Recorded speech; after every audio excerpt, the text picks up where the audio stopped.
살다 보면 내가 상대하기가 좀 힘든 사람들이 있습니다. 상대하기 힘든 이유가 물론 여러 가지가 있겠죠. 내가 그 사람보다 힘이 약해서 그 사람을 상대하는 게 힘들 수도 있습니다. 내가 그 사람보다 말도 잘 못하고, 아니면 그 사람이 나보다 나이도 많고, 아니면 그 사람이 나보다 좀 높은 자리에 있는 사람일 수도 있습니다. 아니면 내가 그 사람을 상대하기가 힘든 이유가 아무리 내가 말을 해줘도 그 사람이 듣지 않고 딴소리를 하고 이럴 때도 참 상대하기가 쉽지 않습니다. 때로는 상대하기 힘든 이유가 내가 그 사람과 싸우기 싫어서, 그 사람과 다투는 게 싫어서, 그래서 상대하기가 힘든 경우도 있습니다. 여러 가지 이유로 우리가 사람들을 상대하는 게 어렵고 힘들 때가 있죠. 그런데 때로는 내가 상대방과 싸워서 심지어 내가 그 사람을 이길 수 있더라도 상대방을 상대하는 게 어려울 때가 있습니다. 내가 상대방과 싸워서 이긴 다음에 모든 문제가 해결되면 다 좋은데, 싸워서 이겨도 해결되지 않는 문제들이 있습니다. 싸운다고 해결되는 것도 아니고, 싸워서 내가 이긴다고 해서 해결되는 것도 아니고, 도대체 어떻게 해야 되느냐. 상대하기 힘든 사람들 굉장히 많은데, 그 사람들과 함께 사는 게 우리의 현실입니다. 어떤 사람은 상대하기 힘든 사람들로부터 도피하기도 합니다. 마주치지 않으려고 하고, 그 사람과 부딪힐 만한 일들을 피하고, 어느 정도는 필요할 수도 있는데 기본적인 자세가 도피하는 그런 마음으로 사는 사람도 있을 겁니다. 그런가 하면 그 사람을 무조건 내가 싸워서 이기겠다, 끝까지 대립각을 세우는 그런 경우도 있습니다. 내가 싸워서 그 사람을 무너뜨리겠다, 이런 마음으로 상대하기 힘든 사람을 대할 때도 있습니다. 이럴 때 참 피곤해지죠. 내가 누군가를 싸워서 이겨야 된다, 이건 참 피곤한 일입니다. 더군다나 상대방이 내 말을 잘 듣지 않고, 아니면 나보다 뭔가 더 나이도 많고 힘도 있고 말도 잘하는 사람이라면 그 사람을 이기려고 하는 게 참 피곤한 일이 될 수도 있습니다. 그런가 하면 적당히 타협하는 경우도 있습니다. 뭐 좋은 게 좋은 거다, 그 사람과 부딪히지 않으려고 하고 그냥 좋은 일을 함께 하고, 뭐 내가 꼭 저 사람에게 한 소리를 해야 되겠지만 싸우는 건 약간씩 좀 피하면서 적당히 타협하는 경우도 있을 겁니다. 사람과 사람 사이에서 이렇게 굉장히 다양한 경우들을 경험할 수 있습니다. 그런데 상대방과 내가 상대하기 힘든 이유가 좀 더 본질적인 이유에 있다면 이건 좀 괴로운 문제가 될 수 있습니다. 그냥 상대방과 내가 달라서 상대하기 힘든 정도라면 좀 피할 수도 있을 겁니다. 져줄 수도 있습니다. 그런데 상대방과 상대하기 힘든 이유가 상대방이 잘못된 삶을 살고 있다, 거짓된 삶을 살고 있다, 부정한 삶을 살고 있다, 이렇다면 상대방을 과연 어떻게 해야 되느냐. 이건 도피한다고 해결되는 것도 아니고, 그 사람과 싸워서 이긴다고 해서 그 사람의 죄된 본질이 해결되는 것도 아닙니다. 타협한다고 하면 더더군다나 이 문제를 해결하는 방법은 아닐 겁니다. 오늘 시편 저자는 사실 상대하기 힘든 사람들을 많이 만납니다. 그저 다른 사람이 아니라 본질적으로 잘못된 길을 걸어가는 사람들, 이 사람들과 만나기 때문에 참 피곤합니다. 사실 상대하기 힘든 사람들과만 만나다 보면 우리가 정신적으로 굉장히 소모적이 되기가 쉽습니다. 또 영적으로도 지치기가 쉽죠. 내가 아무리 그 사람을 위해서 기도해도 그 사람이 변하지 않는다. 우리 영혼이 참 메마르기가 쉬운 상황이 됩니다. 상대하기 힘든 사람들과 함께 살아가는 것이 현실이지만, 이런 현실 가운데 우리가 지치지 않고 영적인 충만함으로 살아가는 유일한 길은 하나님과 만나는 것밖에는 없습니다. 상대하기 힘든 사람들과만 붙어 있다면 이 문제는 해결되지 않습니다. 하나님을 만나야만 이 문제를 풀 수 있습니다. 오늘 본문에서 시편 저자는 8절에서 이렇게 이야기합니다. 원수들로 말미암아 주의 의로 나를 인도하소서. 주의 길을 내 목전에 곧게 하소서. 그 사람들과만 만나는 것, 악인들과만 만나는 것은 나의 문제의 해결책이 아닙니다. 하나님께서 나를 인도하셔야, 하나님께서 나의 앞에 길을 곧게 만드셔야 이 문제를 풀어갈 수 있습니다. 도피나 싸움이나 타협이 문제 해결이 되지 않습니다. 하나님을 만나야 이 문제를 풀어갈 수 있습니다. 그래서 11절 말씀을 보면 시편 저자는 여러 가지를 고백합니다. 우선 세 가지를 고백하는데, 우선 주께 피하는 모든 사람은 다 기뻐한다. 주께 피하는 모든 사람은 다 기뻐한다. 사실 피해야 하는 경우도 있습니다. 내가 더 상하기 전에 피해야 할 때도 있습니다. 때로는 악한 길을 같이 걸어가지 않기 위해서 피해야 할 때도 있습니다. 그런데 어디로 피해야 되느냐? 그냥 길 하나만 옆으로 간다고 해서 해결되느냐? 아닙니다. 주님께 피해야 이 문제를 해결할 수 있습니다. 주님께 피하지 않으면 잠시 그 문제에 대해서 눈을 감는다고 해서 그 문제가 해결되는 게 아닙니다.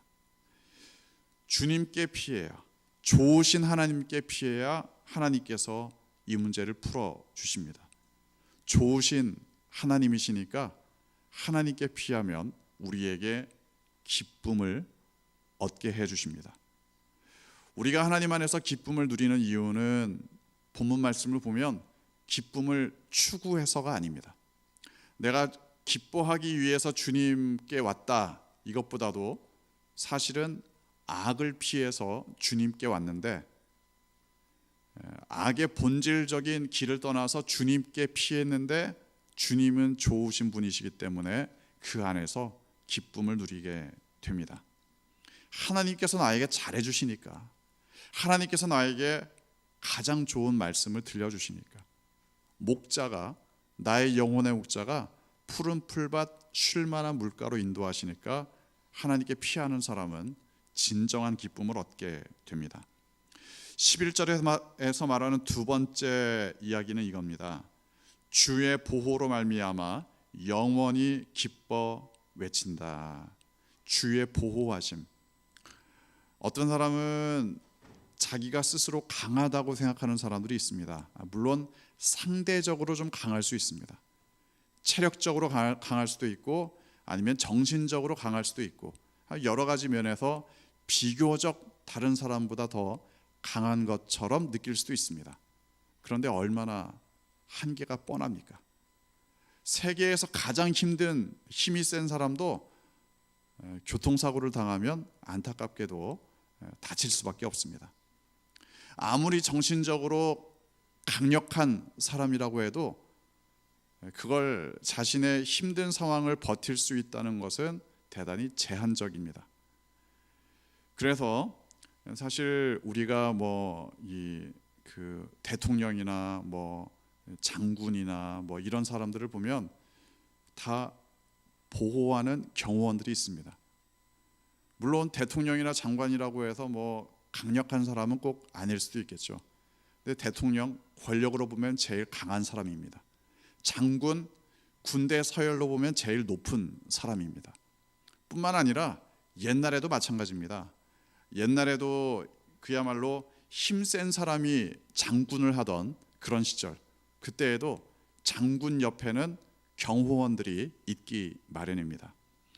아무리 강력한 사람도 한계가 있습니다. 아무리 강력한 사람도 뭔가 약점은 있기 마련입니다. 하물며 우리가 하나님의 보호를 받는다, 이건 꼭 우리가 나약하기 때문만은 아닙니다.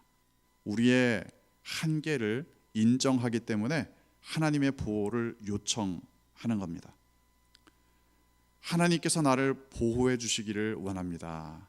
이건 그야말로 심약한 사람만 하는 말이 아닙니다.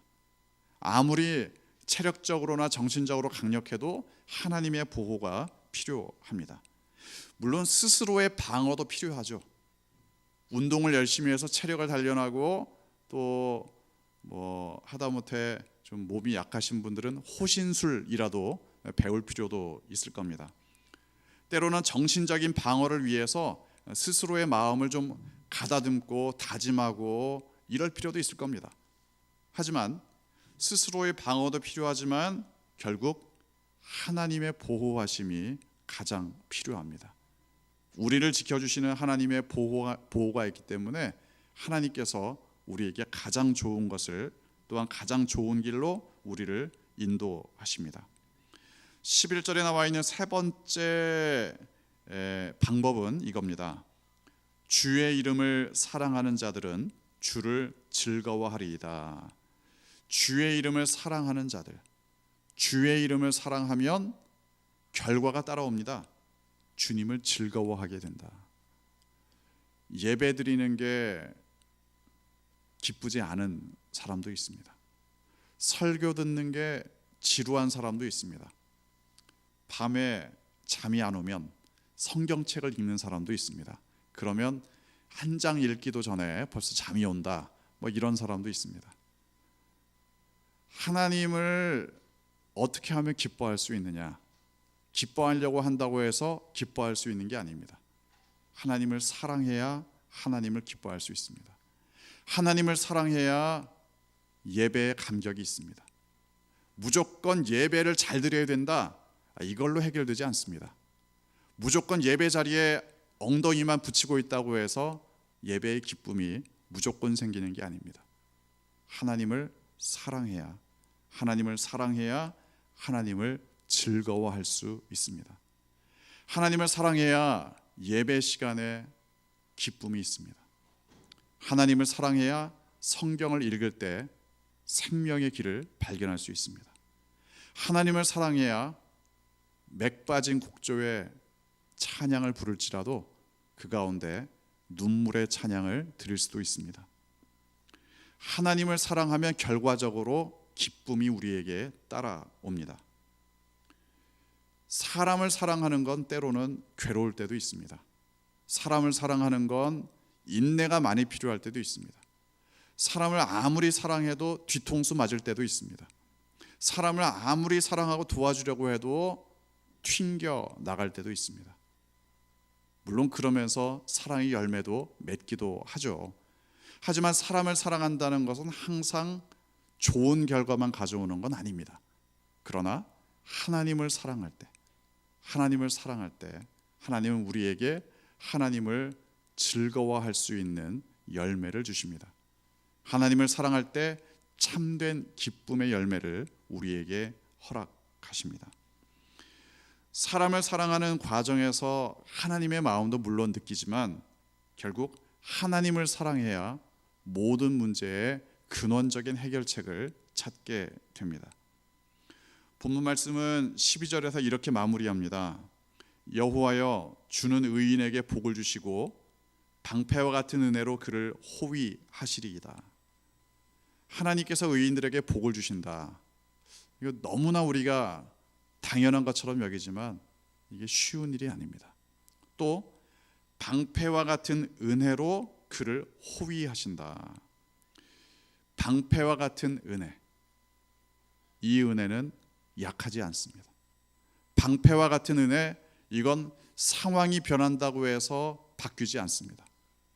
방패와 같은 은혜, 내가 하나님의 은혜를 받았으므로 어떠한 공격도 이겨내겠다, 이런 마음이 생깁니다. 은혜에 강한 사람이 되어야 한다. 이 말은 그 은혜가 우리에게 방패가 되시기 때문입니다. 나를 구원하신 그 은혜, 나를 여기까지 인도하신 그 은혜, 나를 살려주신 그 은혜, 나를 자녀 삼아주신, 나를 백성으로 삼아주신 그 은혜, 이 은혜를 굳게 붙잡게 될 때 이 은혜는 방패와 같은 은혜가 됩니다. 방패와 같은 은혜가 우리 주변에 둘러싸고 있습니다. 하나님께서 내려주신 그 은혜가 나의 주변을 강하게 둘러싸고 있습니다.